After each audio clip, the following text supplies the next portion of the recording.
For Annie by Edgar Allan Poe.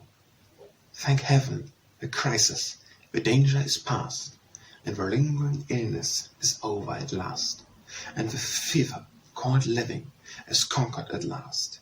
Sadly I know I'm shorn of my strength, and no muscle I love as I lie at full length.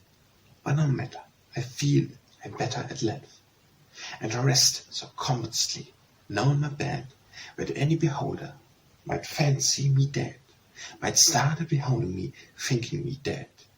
The moaning and groaning, the sighing and sobbing, I quite it know, with that horrible throbbing at heart. Ah, that horrible, horrible throbbing.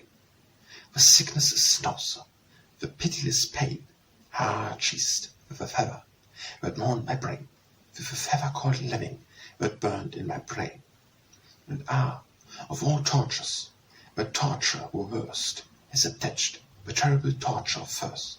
For the naphthaline river of passion accursed, I've drank of the water that quenches all thirst.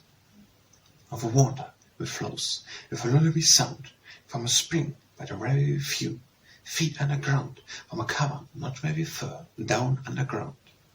And let it never be foolish said, in a room it is gloomy, and never my bed, for man never slept in a different bed, and to sleep you must slumber in just such a bed.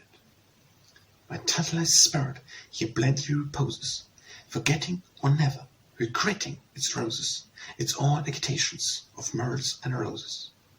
For now, while so quietly lying, it fancies a wholer odor about it of pansies, a rosemary odor comingly with pansies, a rue and the beautiful prudent pansies.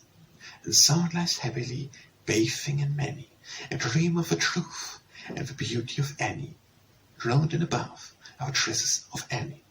She tenderly kissed me, she fondly caressed, and when I fell gently to sleep on her breast, deeply to sleep from the heaven of her breast, where the light was extinguished, she covered me warm, and she prayed to the angels to keep me from harm, to the queen of the angels to shield me from harm. And I lie so comfortably now in my bed, now my love, that you fancy me dead, and I rest so contently now in my bed, with a laugh at my breast, that you fancy me dead, that you shudder to look at me, thinking me dead.